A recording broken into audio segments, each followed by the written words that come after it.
Hello everyone, I am Sudhanshu Singh, SEBI registered research analyst. आज की analysis के लिए मैंने फाइंड आउट किया है 3 स्टॉक्स जहां पर ब्रेकआउट का बेस्ट स्ट्रक्चर फॉर्म होता हुआ नजर आए, और इसी के साथ साथ हम इसी वीडियो में अपने व्यूअर्स के स्टॉक को भी डिस्कस करेंगे। तो चलिए डिले ना करते हुए वीडियो को स्टार्ट करते हैं। सबसे पहले हम निफ्टी और बैंक निफ्टी को देख लेते हैं सो दैट कि हमें ओवरऑल मार्केट स्ट्रक्चर समझ आ जाए। लास्ट वीक मैंने आप लोगों के साथ शेयर किया था कि अभी यह जो चैनल हमने डिसाइड किया है, अभी ये इसी रेंज में ट्रेड कर रहा है निफ्टी। और आप देखेंगे कि 3-4 दिनों तक यह अप ट्रेंड में रहा और फाइनली आज इसने अपर प्राइस रिजेक्शन ले लिया और फिर से लोअर चैनल पे आ गया। मार्केट में पूरा फियर आ गया कि कहीं फिर तो बड़ी गिरावट नहीं आएगी, बट मैं आपको बता दूं कि यह अपने लेवल को रीटेस्ट कर रहा है। अब यहां से मैक्सिमम चांसेस है कि अब यहां से सपोर्ट लेके, मैं पेन टूल ले लेता हूं, अब यहां से यह सपोर्ट लेगा लोअर चैनल पे और फिर अपर चैनल को यह टच कर सकता है। 26,350 तक की रीच हमें नजर आ रही है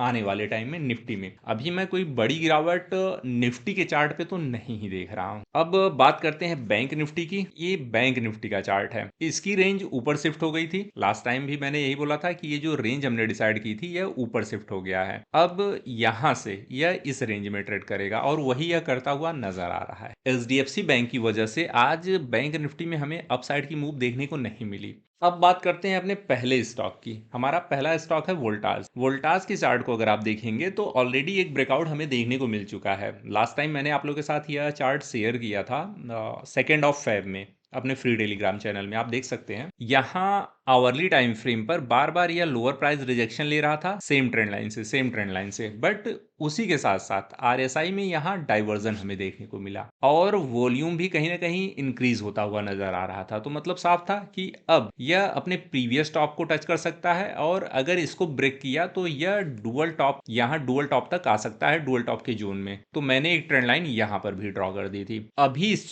चार्ट को अगर आप देखेंगे तो लोअर प्राइस रिजेक्शन के बाद सेटअप तो हमारा बेस्ट था। लोअर प्राइस रिजेक्शन के बाद इसने अपने प्रीवियस टॉप को ब्रेक किया और फिर कहीं ना कहीं यह डुअल टॉप को भी ब्रेक कर दिया और अभी डुअल टॉप के ऊपर यह ट्रेड कर रहा है। तो जिन लोगों ने यह अपॉर्चुनिटी ग्रैब की उनके लिए तो अच्छी बात है, बट जिन लोगों ने ग्रैब नहीं की तो उन्हें बहुत रिग्रेट करने की जरूरत नहीं है, क्योंकि आप अगर वीकली टाइम फ्रेम पर इस चार्ट को देखेंगे तो अभी वीकली टाइम फ्रेम पर स्ट्रक्चर फॉर्म हो रहा है। डेली टाइम फ्रेम के अकॉर्डिंग तो सेटअप ने परफॉर्म कर दिया, बट अगर वीकली टाइम फ्रेम को देखें तो आज स्ट्रक्चर का फॉर्मेशन हुआ है। आज इसने अपने प्रीवियस टॉप को ब्रेक किया है। अब जो नेक्स्ट लेवल इसमें निकल के आ रहे हैं, इस पे अब ये ब्रेक कर चुका है तो इसके ऊपर अब अप साइड में यह स्टॉक जा सकता है 1830 के अराउंड। 17.47% की मूव हमें अपसाइड में देखने को मिल सकती है वीकली टाइम फ्रेम पर। हालांकि यह टाइम टेकन होगा, 2-4-10 दिन में यह मूव नहीं आने वाली, बट इतनी मूव हम एक्सपेक्ट कर सकते हैं। हमारा नेक्स्ट स्टॉक है सिग्नेचर ग्लोबल। सिग्नेचर ग्लोबल के चार्ट को अगर आप देखेंगे तो यहाँ कोई ब्रेकआउट का फॉर्मेशन नहीं हुआ है, बट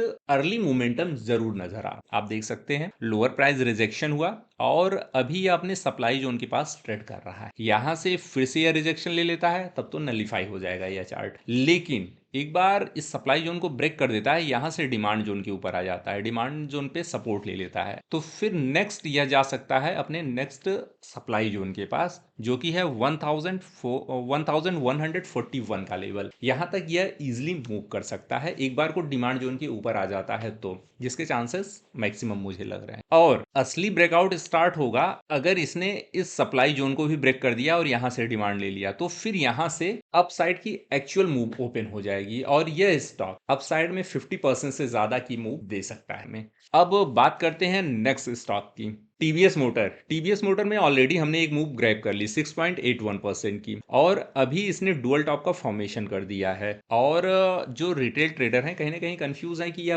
ब्रेकआउट देगा, अपने डुअल टॉप को ब्रेक करके अपसाइड जाएगा या यहां से रिजेक्शन लेगा। तो मैं बता दूं कि यहां से अगर रिजेक्शन ले लेता है तब तो हम इसे नलीफाई मानेंगे, यहाँ इसे हम कोई मूव नहीं कंसीडर करेंगे, क्योंकि ये कोई जरूरी नहीं कि डाउन साइड में आए और अपने लोअर चैनल को टच करे। यह कहीं से भी वी शेप रिकवरी दिखा के अपसाइड को मूव कर सकता है, कहीं से भी वी शेप रिकवरी दिखा सकता है, और ऐसे में एज अ रिटेल ट्रेडर हम ट्रैप हो जाएंगे। तो हम ऐसा नहीं करेंगे, हम वेट करेंगे कि किसी भी कंडीशन में अगर इसने अपने प्रीवियस टॉप को ब्रेक कर दिया और इस रेजिस्टेंस के ऊपर सस्टेन कर गया, यहाँ पे सपोर्ट ले लिया, तो अब साइड में फिर हम बड़ी मूव देख सकते हैं। 5% एटलीस्ट हम एक्सपेक्ट एक्सपेक्ट करेंगे, उसके बाद फिर हमें ट्रेल करके चलना पड़ेगा। तो यहाँ से दो तरीके की मूव आ सकती है। एक तो डायरेक्ट आती है तो हम 25% से ज़्यादा की क्वांटिटी कंसीडर नहीं करेंगे, लेकिन अगर ब्रेकआउट आया, वापस से आके रीटेस्ट किया यहाँ कहीं और फिर से अब जाने लग गया, तो 25% तो हमारा यहाँ पे रहेगा, 25% इस लेवल पे कहीं, और फाइनली हम 50% की जो क्वांटिटी है वो यहाँ पे जो प्रीवियस स्टॉक को ब्रेक करेगा तो वहां पे डिप्लॉय कर देंगे। इससे ओवरऑल पोजीशन हमारी हेज हो जाएगी और